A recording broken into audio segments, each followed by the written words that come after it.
नमस्कार मित्रों, Shri coaching classes के यूट्यूब चैनल पर आपका स्वागत है। और मैं लेके आया हूं आपके लिए आज राजस्थान का इतिहास। राजस्थान का इतिहास अपन शुरू करेंगे प्रारंभ से। और जब हम राजस्थान का इतिहास प्रारंभ से शुरू करते हैं, जब भी अपन राजस्थान का इतिहास प्रारंभ से शुरू करते हैं, इसका मतलब ये होता है कि हम समय की शुरुआत से शुरू करने वाले हैं। समय की शुरुआत माने जब से मानव गतिविधि इस प्रदेश में शुरू हुई। अब आपको समझना यह है कि मानव का जो उद्भव हुआ, यानी कि जो अपन जैव विकास का क्रम पढ़ते हैं, वहां से लेकर के होमो सेपियंस तक का जो अपन विज्ञान में पढ़ते आते हैं, किस तरह से कर्मिक विकास हुआ। और होमो सेपियंस मानव ने जहां जहां पर अपनी गतिविधियां की, उन उन जगहों को हमें पढ़ना पड़ता है। भारत का इतिहास जब हम पढ़ते हैं तो हम भीमबेटका और नर्मदा मानव से हम पढ़ना शुरू करते हैं। अब आज हम पढ़ेंगे राजस्थान का इतिहास। तो राजस्थान में प्राचीन सभ्यताएं कौन कौन सी थी, राजस्थान में मनुष्य सबसे पहले किन किन स्थलों पर आया और उसकी क्या क्या विशेषताएं रही। लेकिन इन सबसे पहले हमें यह पढ़ना है कि हमारे सिलेबस में है क्या क्या। राजस्थान का इतिहास जब हम पढ़ते हैं तो क्या क्या हमारे सिलेबस में आता है। तो राजस्थान का इतिहास देखिए, राजस्थान का इतिहास आपको समझना क्या है। हिस्ट्री एक ऐसा सब्जेक्ट है जिसको आप केवल रट करके पास नहीं कर सकते, आपको समझना पड़ेगा। और समझने के लिए आपको इसको सिलसिलेवार क्रमबद्ध तरीके से समझना पड़ेगा। और जब तक आप क्रमबद्ध तरीके से इसको नहीं समझोगे तब तक ये याद होने वाला है नहीं। इसलिए क्रमबद्धता हिस्ट्री में बहुत जरूरी है। पहले जो घटना घटित हुई उसको पहले पढ़ो, क्योंकि पहली वाली घटना का प्रभाव दूसरी घटना पर जाता है। सबसे पहले राजस्थान का इतिहास जो है, इसको अपन 3 भागों में बांटते हैं, मोटे तौर पर 3 भागों में बांटते हैं। पहले राजस्थान का प्राचीन इतिहास,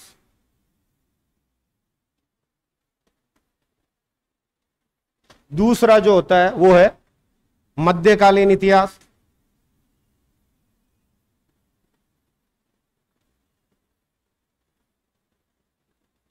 और तीसरा है आधुनिक इतिहास।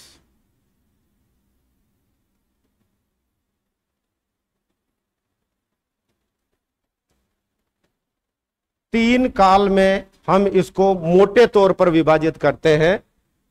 Ancient history of Rajasthan, middle history of Rajasthan and modern history of Rajasthan. अब जो प्राचीन इतिहास है, इसमें हम कहां तक का अध्ययन करेंगे। तो प्राचीन इतिहास का मतलब है कि हम शुरू करेंगे पाषाण काल से। पाषाण काल का मतलब समझते हैं। पाषाण काल यानी स्टोन एज, जब से मानव सभ्यता की शुरुआत हुई। यानी मानव जो है केवल पत्थरों को उपयोग में लेता था, हथियारों के रूप में और औजार के रूप में। जितने भी औजार या हथियार थे उसके सारे पत्थर के बने हुए थे। तो पाषाण काल से लेकर के, और हम इसे पढ़ेंगे कहां तक, हर्षवर्धन के शासन काल तक। हर्षवर्धन जो वर्धन वंश के शासक हुए हैं और जिन्होंने लगभग संपूर्ण उत्तर भारत पर, आर्यावर्त पर शासन किया, वहां तक। यानी इसका मतलब हो गया हर्ष के शासन काल तक का मतलब हो गया शुरू से लेकर के, और ये हम पढ़ेंगे 7वीं सदी तक। 7वीं सदी। और पाषाण काल से हम शुरू करके कौन कौन सी चीजें पढ़ने वाले हैं। पाषाण काल के बाद में आएगा धातु युग। पहले तो पत्थर का, फिर धातुओं का उपयोग। धातु युग में हम ताम्रकालीन संस्कृतियां पढ़ेंगे, जो ताम्र युगीन संस्कृति है जिसमें तांबे का उपयोग हुआ है खासतौर से। उसके बाद में कांस्य युगीन, और उसके बाद में लोह युगीन सभ्यताएं अपन पढ़ेंगे। उसके बाद में धातु युग के बाद में आएगा, और इस धातु युग में ही मैं आपको एक बात बता देना चाहता हूं कि जो सिंधुकालीन सभ्यता है, सिंधु घाटी सभ्यता, तो सिंधु घाटी की जो सभ्यता है वो कांस्य युगीन सभ्यता है। तो वो किसमें शामिल हो जाएगी, धातु युग में शामिल हो जाएगी। भले ही वो टॉपिक अपन अलग से पढ़े, लेकिन वो धातु युग ही है। और धातु युग के बाद में वैदिक एज, वैदिक काल, और वैदिक काल के बाद में हम पढ़ेंगे महाजनपद काल,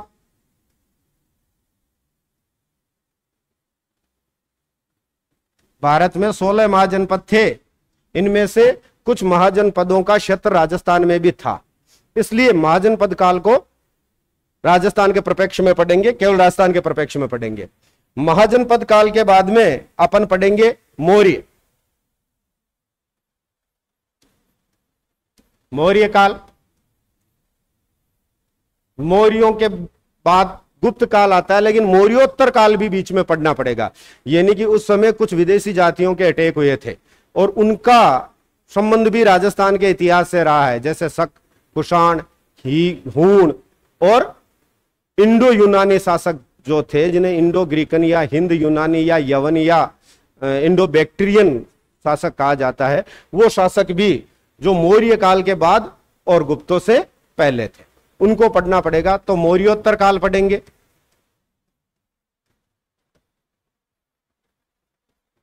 फिर आता है गुप्त काल, और गुप्त काल के बाद गुप्तोत्तर, जिसमें और फिर हर्ष का साम्राज्य। यहां तक का जो हिस्ट्री होगा वो राजस्थान का प्राचीन इतिहास।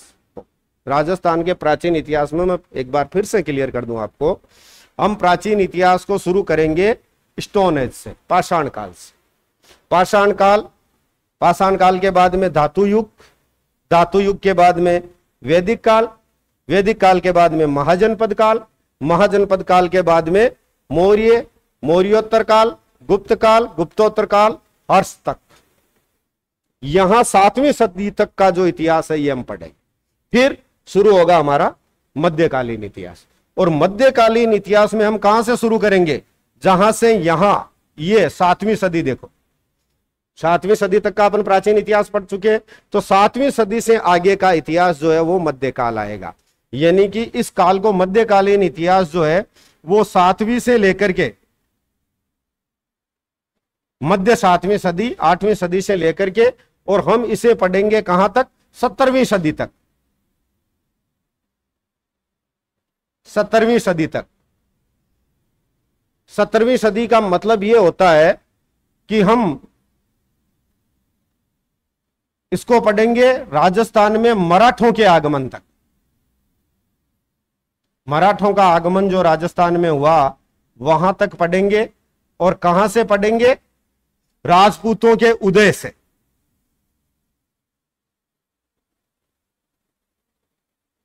राजपूत उत्पत्ति से लेकर के और मराठों के आगमन तक का जो इतिहास है वो राजस्थान का मध्यकालीन इतिहास होगा। और इस काल को हम किस काल के नाम से जानते हैं, राजपूत काल, क्योंकि इस काल के जो जितने भी राजवंश थे वो सारे के सारे लगभग राजपूत वंश से थे, इसलिए इसको राजपूत काल के नाम से ही जाना जाता है। और मुख्य रूप से जो राजपूत काल है, मुख्य रूप से जो राजपूत काल है वो 8वीं से 12वीं शताब्दी तक का होता है। उसके बाद का काल जो है उसमें कई प्रकार के अन्य राजवंशों का भी उसमें योगदान रहता है, लेकिन ये राजपूत काल और फिर जो भारतीय इतिहास का पूर्व मध्यकाल यानी सल्तनत काल और उत्तर मध्यकाल यानी मुगल काल, वो इसमें शामिल होगा। यानी मुगलों और तुर्कों के अधीन राजस्थान की स्थिति कैसी थी, और उसके बाद मराठों का आगमन होता है। मराठों का आगमन के साथ ही हम शुरू कर देते हैं राजस्थान का आधुनिक इतिहास। और राजस्थान का आधुनिक इतिहास हम शुरू करेंगे मराठों के आगमन से, यानी 18वीं सदी से। मराठों के आगमन से कंटिन्यू वर्तमान तक का जो इतिहास है वो इतिहास राजस्थान का आधुनिक इतिहास कहलाएगा। तो अब आपको ये बात तो समझ में आ गई होगी कि राजस्थान का जो इतिहास है उसका वर्गीकरण इस तरह से करते हैं, प्राचीन राजस्थान का इतिहास, मध्यकालीन इतिहास और आधुनिक इतिहास, 3।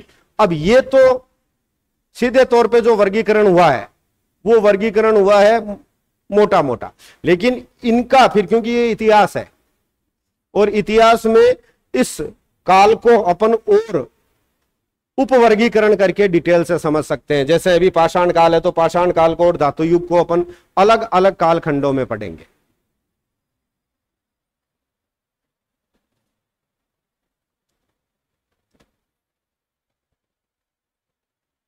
कैसे देगा, ये बड़ा नहीं।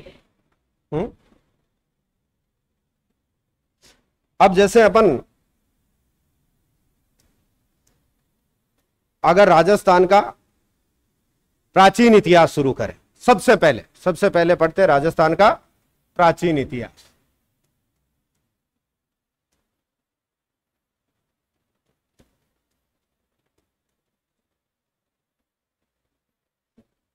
तो सीधी सी बात है, प्राचीन इतिहास का मतलब है समय की शुरुआत से। समय की शुरुआत जब से मानव गतिविधि शुरू हुई, तो कहां कहां पर मानव के साक्ष्य हमें रहने के प्राप्त हुए हैं राजस्थान में, कौन कौन से स्थल है। सबसे पहले जो स्थल खोजा गया, जो सबसे प्राचीन स्थल खोजा गया, उनके बारे में अपन चर्चा करें तो सबसे पहले हमें क्या करना है, पूरा पाषाण कालीन इतिहास के स्थलों को देखना है। पूरा पाषाण काल,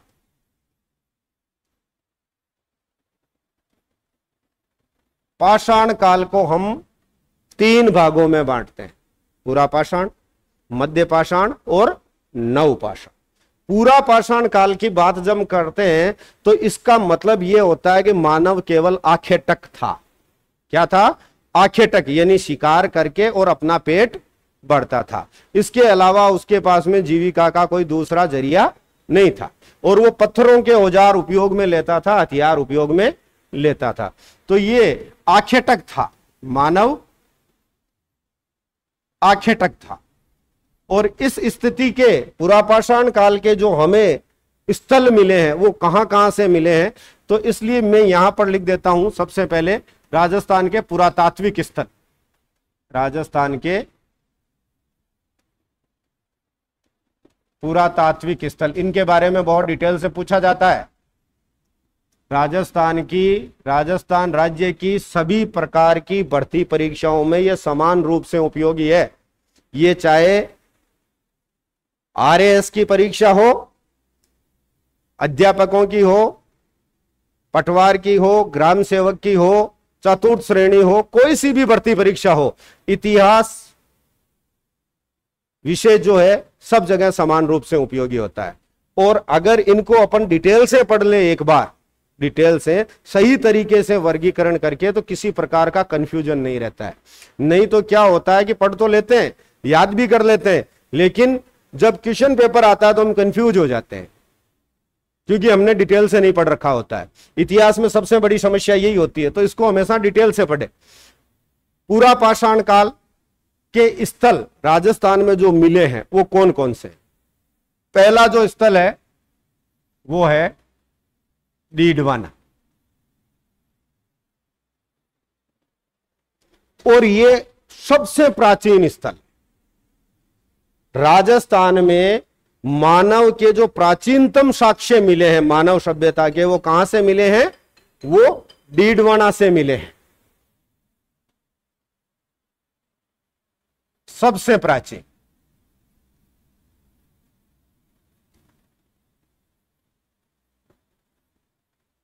सबसे प्राचीन डीडवाना पूरा पाषाण कालीन है, पहला। फिर है जायल, नागौर जिले में ही है, डीडवाना अब खुद जिला है। तीसरा जो स्थल है वो है भानगढ़, ये अलवर जिले में है। चौथा जो स्थल है वो है इंद्रगढ़,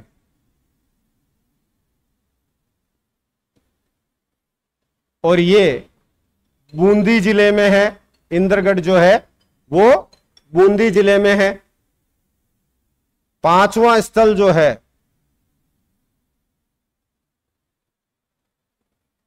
विराटनगर या बेराट,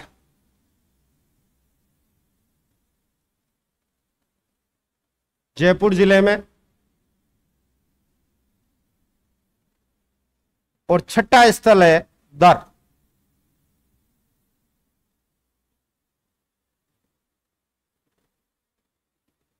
यह भरतपुर जिले में।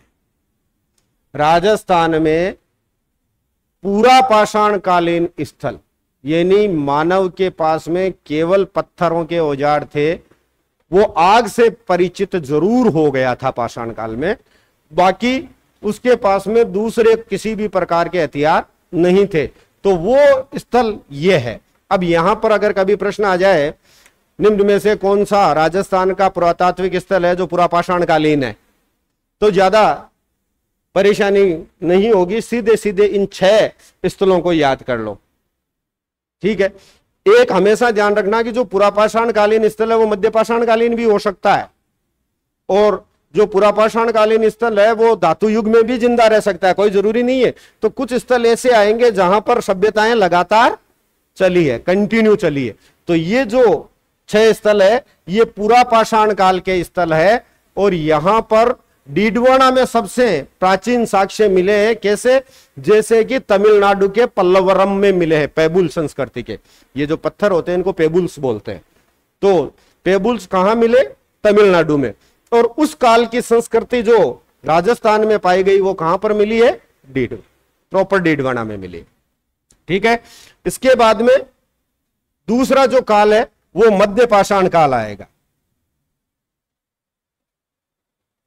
दूसरा जो काल है वो मध्य पाषाण काल।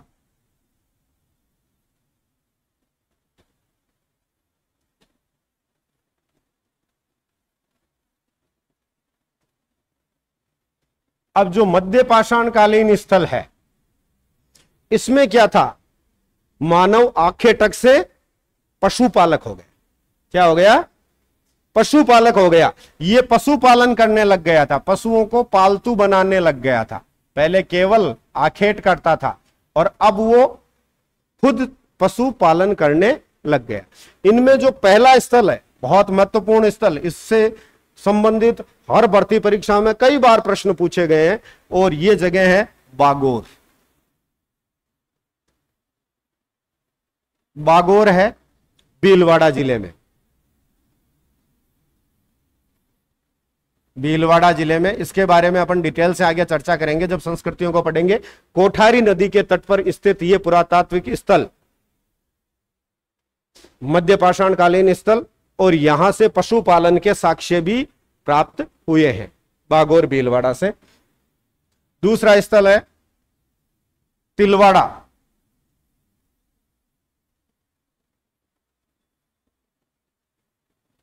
यह जगह बाड़मेर में है। तिलवाड़ा जहां पशु मेला भी लगता है, तिलवाड़ा बाड़मेर का स्थल, यह भी मध्य पाषाण कालीन स्थल है। तिलवाड़ा एक महत्वपूर्ण स्थल है जहां से प्राचीन पशुपालन के साक्ष्य मिले हैं, और यह मध्य पाषाण काल का ये पुरातात्विक स्थल है।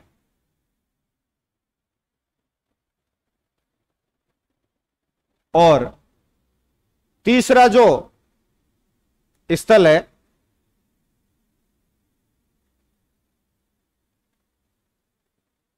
मध्य पाषाण काल का,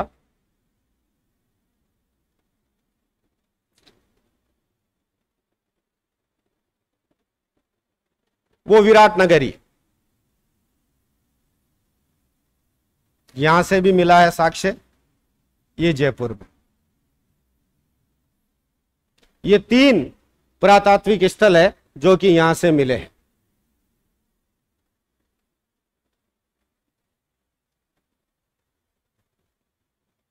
मध्य पाषाण काल के 3 स्थलों को याद रखना है, बागोर भीलवाड़ा में, तिलवाड़ा बाड़मेर में, और विराटनगर जयपुर में। कोठारी नदी के तट पर है।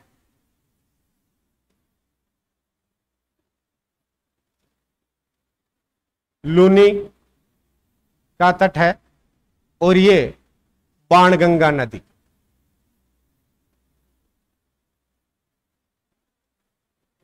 प्राचीन सभ्यताओं का जो उदय हुआ था वो नदियों के तट पर ही हुआ था। तो इसलिए नदी घाटियों में कोई जरूरी नहीं है कि नदी के बिल्कुल ही किनारे पर ही हो, उससे आसपास उसकी जो क्षेत्रफल है, उसका जो कैचमेंट एरिया है, वो उसका जो पूरा इलाका होता है उसको उस नदी घाटी का क्षेत्र ही माना जाता है, तो उसके आसपास का ये क्षेत्र है। तो ये पशुपालक थे और मध्य पाषाणकालीन बागोर, तिलवाड़ा और विराटनगर 3 स्थल है। उसके बाद में जो स्थल आता है वो है नवपाषाण का।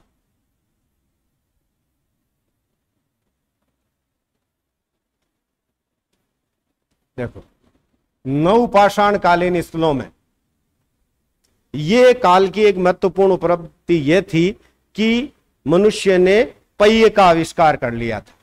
किसका आविष्कार कर लिया था? चाक, कुम्हार का चाक होता है ना, पहिए का आविष्कार कर लिया था और वो खेती करने लगा था। यहां आते आते मानव ने कृषि करना सीख लिया था, लेकिन बहुत कम।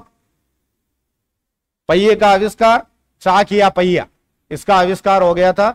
और नवपाषाण कालीन स्थलों की अगर हम बात करते हैं तो नवपाषाण कालीन स्थलों में सबसे महत्वपूर्ण स्थल आएगा आपके आहड़। आहड़ की सभ्यता, यह बहुत महत्वपूर्ण सभ्यता है, इसके बारे में हम डिटेल से पढ़ेंगे। और ये उदयपुर जिले में, उदयपुर जिले में कौन सी नदी है? तो ये आयड़ नदी के तट पर है। आयड़, या जिसको अपन बेड़च भी कह सकते हैं। चित्तौड़ में उसका नाम बेड़च है और उदयपुर में उसका नाम आयड़ है। रिवर एक ही है, नदी एक ही है, लेकिन जब उदयपुर में बहती है तो आयड़ कहलाती है और चित्तौड़ में बहती है तो बेड़च कहलाती है। और मूल रूप से ये बनास की सहायक नदी है, इसलिए ये बनास नदी की घाटी में विकसित हुई सभ्यता कहलाएगी। कौन सी नदी की घाटी में? बनास और उसकी सहायक नदी। तो आहड़ नदी, आहड़ की सभ्यता है वो आयड़ नदी के पेटे में हुई विकसित, और बनास नदी का ये क्षेत्र था। इसीलिए यहां से जो मिलने वाली चीजें उन्हें बनाशियन कहा जाता है। टेराकोटा बैलों की मूर्तियां मिली है, उन्हें बनाशियन बुल कहा गया, बनाशियन बुल, क्योंकि वो बनास नदी घाटी की सभ्यता है इसलिए। दूसरा क्षेत्र है गिलुंड। गिलुंड, और ये कहां पर है? राजसमंद जिले में। गिलुंड जो है ये राजसमंद जिले में है, यही बनास की सभ्यता है। और तीसरा स्थल है वो है कालीबंगा। देखिए, कालीबंगा जो है ये हनुमानगढ़ जिले में है।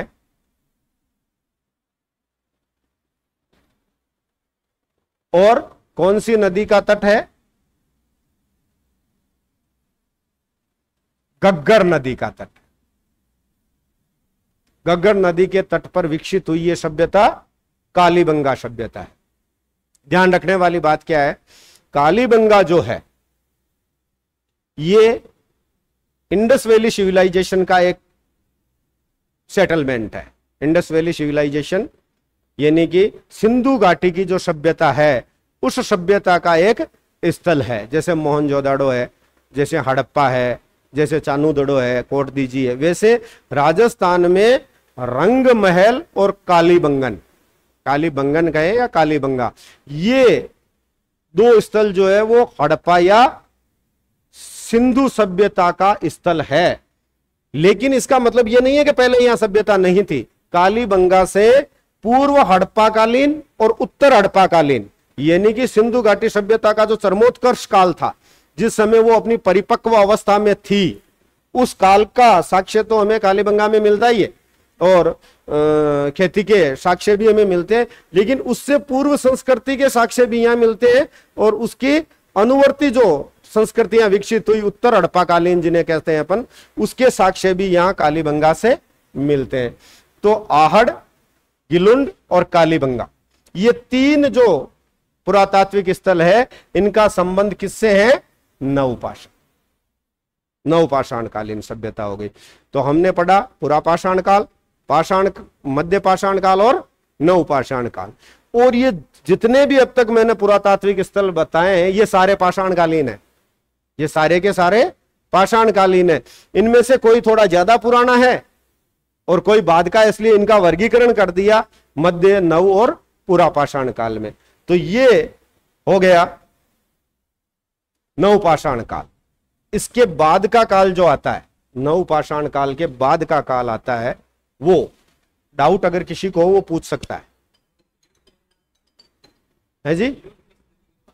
कौन सा? बनास, मैंने बताया ना, बनास नदी का ही वो क्षेत्र है, बनास।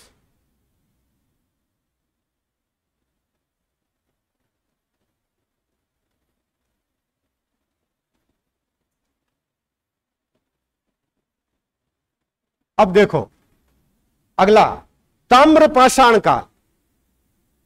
यानी कि पाषाण काल तो था, लेकिन इस समय मानव ने तांबे का उपयोग करना भी शुरू कर दिया, पूरी तरह से तो नहीं, लेकिन कुछ जगहों पर तांबे का उपयोग शुरू हो गया। तो तांबे के साथ साथ पाषाणकालीन हथियार औजार भी चलते थे। तो पाषाण काल और ताम्र काल दोनों की मिक्स संस्कृति है, जहां पर हमें इस प्रकार के टूल्स मिले हैं जो केवल पत्थर के बने हो, और साथ साथ में कॉपर के भी मिले। तो कुल मिलाकर के इसे ताम्र पाषाण संस्कृति के नाम से जाना जाता है। इसके जो पुरातात्विक स्थल है वही है जो अभी हमने देखे हैं, वही है। उनमें से पहला स्थल जो है वो आहड़ है, दूसरा बालाथल, दोनों उदयपुर में है,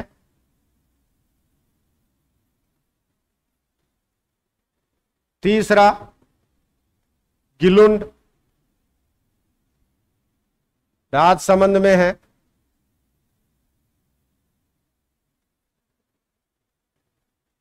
चौथा कालीबंगा हनुमानगढ़ में है,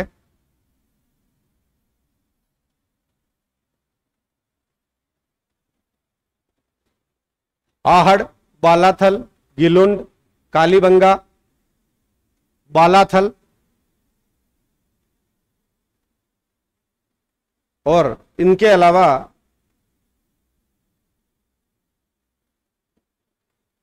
बागोर जो मध्य पाषाण कालीन है। बागोर ये भीलवाड़ा जिले में,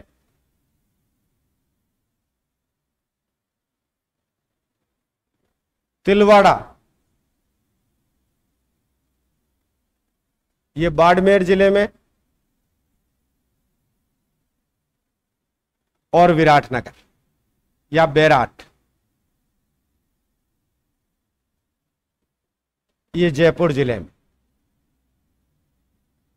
ये जितने भी स्थल है ये तमाम स्थल ताम्र पाषाण कालीन संस्कृति के हैं। ताम्र पाषाण कालीन संस्कृति, तांबे का उपयोग शुरू कर दिया था मानव ने। मानव द्वारा उपयोग में ली गई पहली धातु कौन सी है? कॉपर है। कहीं पर भी आपसे यह सवाल कभी भी कहीं भी पूछा जाए कि मानव द्वारा उपयोग में ली गई पहली धातु कौन सी है, तो वो तांबा है, कॉपर है। सबसे पहले कॉपर का उपयोग किया, और कॉपर के बाद में ब्रॉन्ज कांस्य युग, और उसके बाद में लोह युगीन सभ्यता। तो अगर हम कालीबंगा की बात करें, कालीबंगा की बात करें तो ये पाषाण कालीन, ताम्र पाषाण कालीन, फिर कांस्य युगीन, सभी सभ्यताओं के साक्ष्य यहां पर मिलते हैं, क्योंकि ये एक लगातार चलने वाली सभ्यता थी। इसमें क्रम भंग स्तरीकरण जब उत्खनन करते हैं ना पुरातत्ववेत्ता, तो उसमें स्तरीकरण मिलता है। पहले एक सभ्यता थी, उसके बाद में दूसरी सभ्यता वही विकसित हो गई, वहीं पर एक सभ्यता और विकसित हो गई। तो इस तरह से ये कालीबंगा आपको सब जगह दिखाई देगा। ये जो पुरातात्विक स्थल है वो आपको सब जगह दिखाई देगा। अब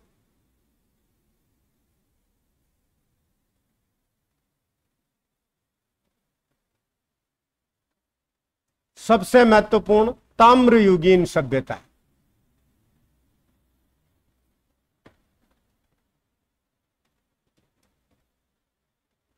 राजस्थान।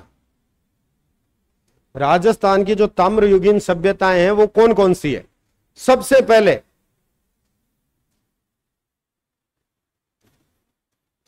गणेश्वर, ये सभ्यता नीम का थाना।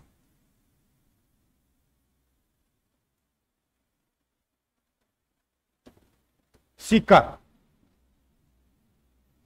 शेखावाटी में नीम का थाना के पास में गणेश्वर की सभ्यता विकसित हुई है।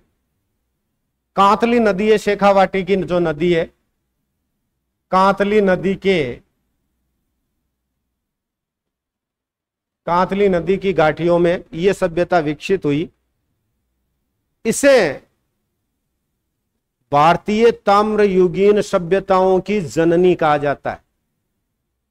भारत में, मैं पूरे भारत की बात कर रहा हूं, राजस्थान नहीं, भारत की ताम्रयुगीन सभ्यताओं की जननी किसे कहा जाता है?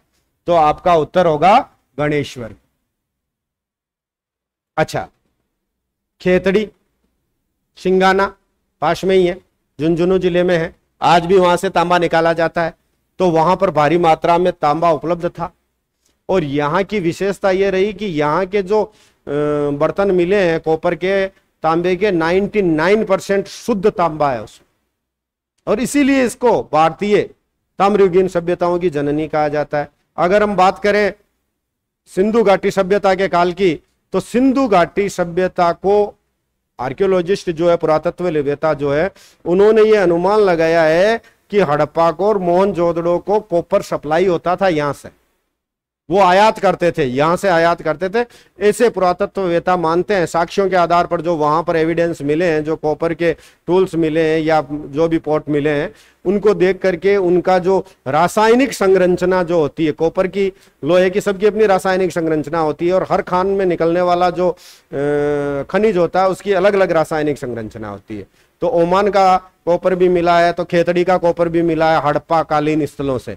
यह साबित करता है कि गणेश्वर जो है वो एक प्राचीन ताम्रयुगीन सभ्यता रही है।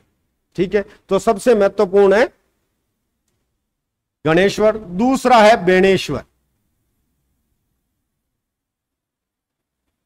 बेणेश्वर ये जो है ये डूंगरपुर जिले में है। कौन से जिले में है?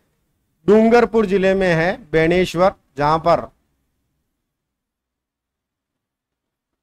मेला लगता है और त्रिवेणी संगम भी है, 3 नदियों का संगम है बेणेश्वर जो जगह है वहां पर। हाँ जी, तो इन बेणेश्वर वाला जो स्थल है ये भी ताम्रयुगीन सभ्यताओं में शामिल किया जाता है।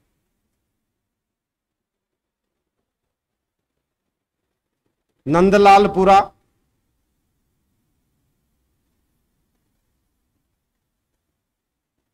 किराड़ोत और चीथबाड़ी, ये 3 स्थल जो मिले हैं ये जयपुर जिले में मिले हैं। कौन सा जिला है? जयपुर। और जयपुर जिले में नंदलालपुरा, किराड़ोत और चीथबाड़ी, 3 पुरातात्विक स्थल यहां से मिले। किराड़ोत, चीथबाड़ी और नंदलालपुरा जो है ये है।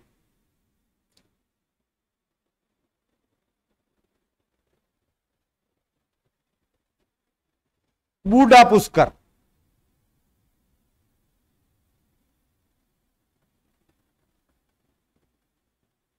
अजमेर जिले में।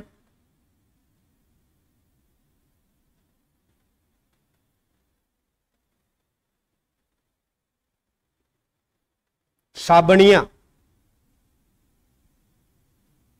एक स्थान है बीकानेर जिले में, और एक है पुंगल, ये भी बीकानेर जिले में। ये दोनों स्थल बीकानेर जिले में मिले हैं, जो कि ताम्रयुगीन संस्कृति के पुरातात्विक स्थल है।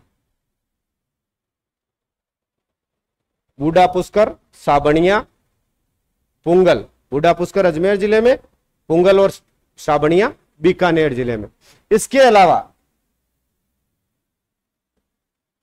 कुराड़ा, पहले नागौर जिले में, लेकिन अब डीडवाना कुचामन लग गया है। तो ये नागौर जिला था, अब डीडवाना कुचामन है।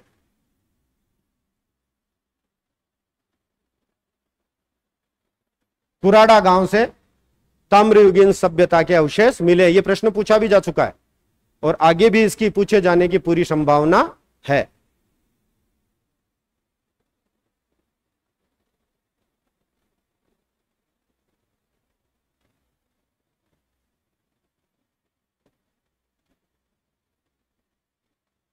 पिंड पाडलिया एक जगह है चित्तौड़ जिले में।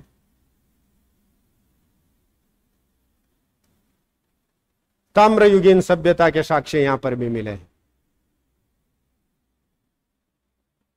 पलाना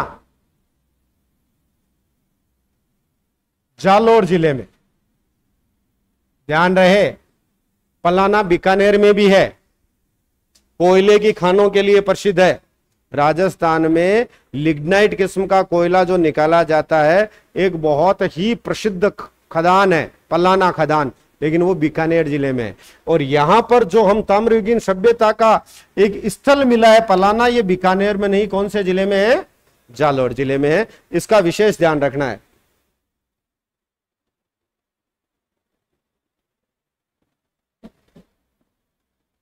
कोल महोली,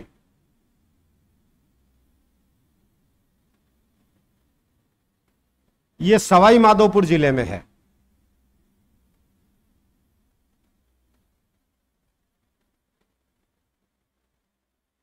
और एक स्थल है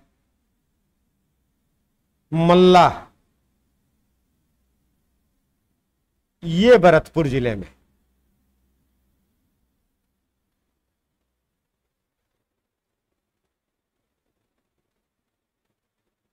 महत्वपूर्ण जितने भी स्थल है वो तमाम मैंने लिखवा दिए हैं। और यहां से क्वेश्चन क्या आएगा? निम्न में से ताम्रयुगीन सभ्यता का साक्ष्य या कहां मिला है, या ताम्रयुगीन सभ्यता का स्थल कौन सा है, या क्या पूछा जाएगा निम्न स्थल कहां पर स्थित है, भाई किस जिले में स्थित है। तो यहां आपको डिस्ट्रिक्ट भी सारे लिखवा दिए गए हैं और इसके साथ साथ में यह भी बता दिया गया है कि ये ताम्रयुगीन सभ्यता के स्थल है। ताम्रयुगीन सभ्यता के बाद में कांस्य युगीन सभ्यता आती है, लेकिन कांस्य युगीन सभ्यता का स्थल केवल हमारे पास में कालीबंगा और रंग महल है, दोनों ही हनुमानगढ़ जिले में है।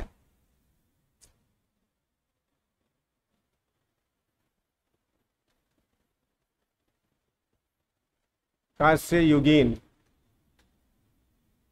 या जिसे हम कह सकते हैं हड़प्पा कालीन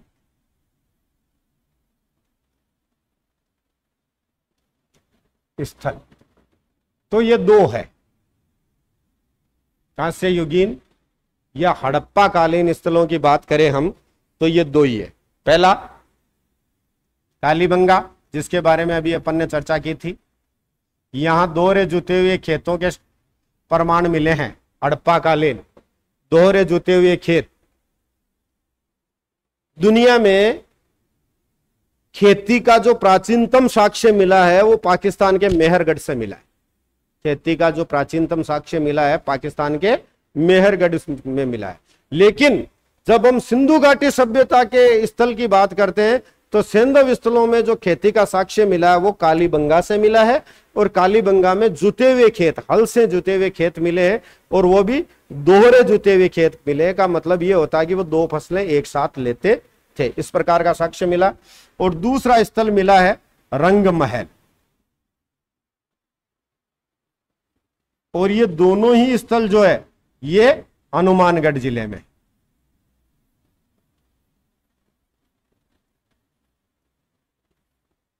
दोनों हनुमानगढ़ में।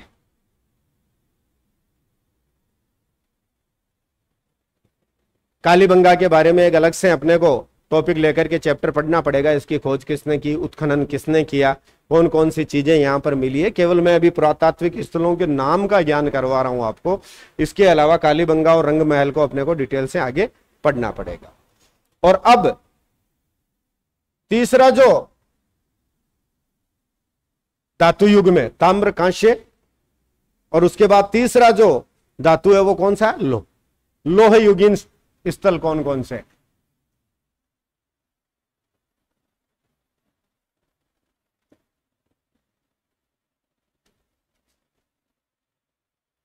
अब ये लोह युगीन सभ्यताओं का मतलब ये होता है कि इस समय तक आते आते, ये समय जो है इस समय तक आते आते लोहे का उपयोग होने लग गया था, इसलिए उनको लोह युगीन सभ्यताओं के नाम से जाना जाता है। और ये सभ्यताएं कौन कौन सी है लोह युगीन सभ्यताओं की अगर हम बात करें, पहली, ये नाम पक्का याद रख लेना सारे ही, ये प्रश्न पूछे जाने योग्य है और हर बार भर्ती परीक्षा में पूछा जाता है। नौह कहां है? भरतपुर में। केवल इतना सा सवाल आ जाएगा, नौह सभ्यता का स्थल कहां है, तो आपको पता होना चाहिए कि ये भरतपुर जिले में है। नौह जो है वो भरतपुर जिले में है। विराटनगर,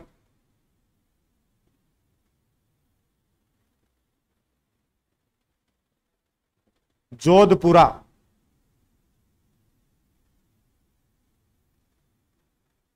और सांभर, ये तीनों स्थल जो है ये जयपुर जिले में।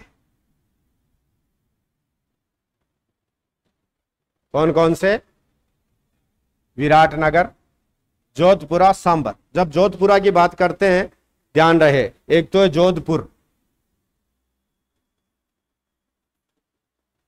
पश्चिमी राजस्थान का महत्वपूर्ण नगर।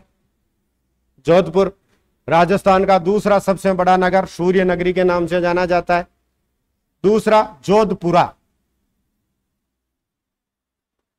जयपुर जिले में लोह युगीन सभ्यता का एक स्थल। और तीसरा जोधपुरिया। तीसरा क्या है? हाँ, जोधपुरिया, ये टोंक जिले में है। देवधाम जोधपुरिया के नाम से जाना जाता है। देव जी जो हमारे लोक देवता हुए हैं उनका यहां पर मंदिर है, इसलिए इसको देवधाम जोधपुरिया के नाम से जाना जाता है। तो जोधपुर, जोधपुरा और जोधपुरिया तीनों अलग अलग है, ये समझने की जरूरत है। कहीं जोधपुरा और जोधपुरिया को एक मत समझ लेना। जोधपुरिया टोंक में है, जोधपुरा जयपुर जिले में है, और खुद जोधपुर है वो पश्चिम में, पश्चिमी राजस्थान का एक प्रमुख नगर।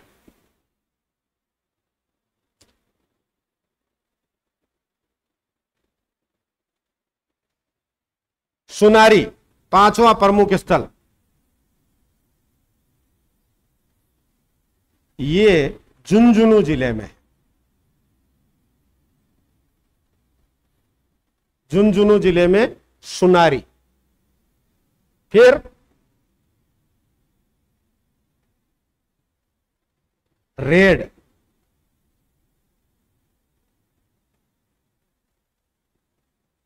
नगर और नैनवा। ये तीनों स्थल, रेड, नगर और नैनवा, ये तीनों नगर टोंक जिले में। रेड बहुत ही महत्वपूर्ण स्थल है, इसे प्राचीन भारत का टाटा नगर कहा जाता है। क्या कहा जाता है? प्राचीन भारत का टाटा नगर। टाटा नगर किसे कहते हैं? जमशेदपुर को, क्योंकि भारत का पहला जो लो इस्पात उद्योग लगा था वो जमशेदपुर में लगा, इसलिए टाटा नगर के नाम से जाना जाता है। प्राचीन भारत का टाटा नगर तो रेड क्यों कहा जाता है? क्योंकि यहां पर बहुत बड़ा जखीरा लोहे का मिला है, इसलिए इसको प्राचीन भारत का टाटा नगर भी कहते हैं। नगर जिसे मालव नगर के नाम से भी जाना जाता है, और नैनवा, ये तीनों स्थल पास पास ही है, यानी एक ही जिले में है, टोंक जिले में। ये तीनों स्थल लोह युगीन सभ्यता के स्थल है। बीनमाल,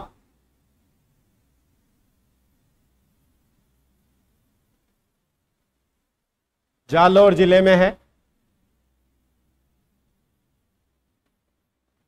ये लोह युगीन सभ्यता का स्थल है, बीनमाल जिले में।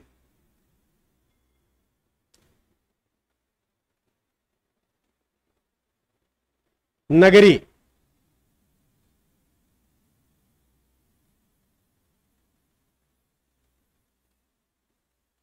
ये चित्तौड़ जिले में है।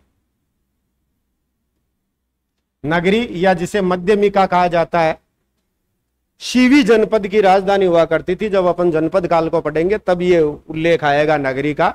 इसे मध्यमिका या नगरी के नाम से जाना जाता है। ये चित्तौड़ जिले में है। 11वां जो स्थल है वो है तरखान वाला,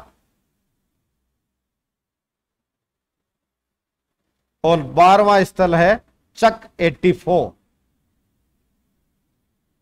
ये दोनों ही स्थल श्री गंगानगर जिले में है।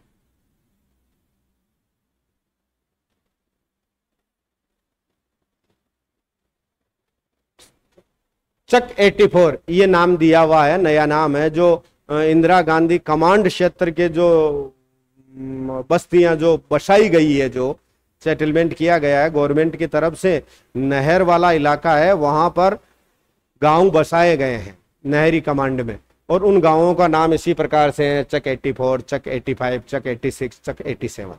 तो इसलिए ये जो चक 84 है, गंगानगर का जो चक 84 है, उसमें लोह युगीन संस्कृति के अवशेष मिले हैं।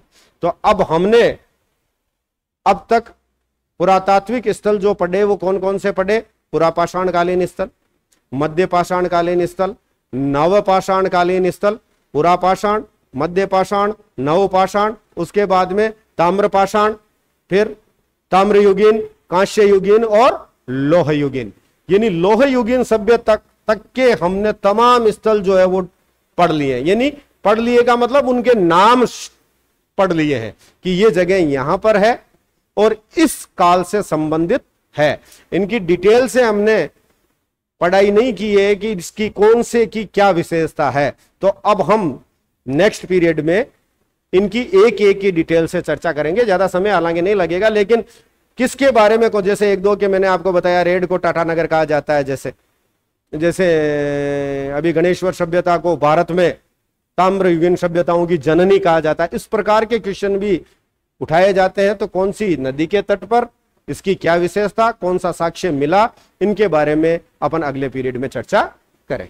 ठीक है, धन्यवाद।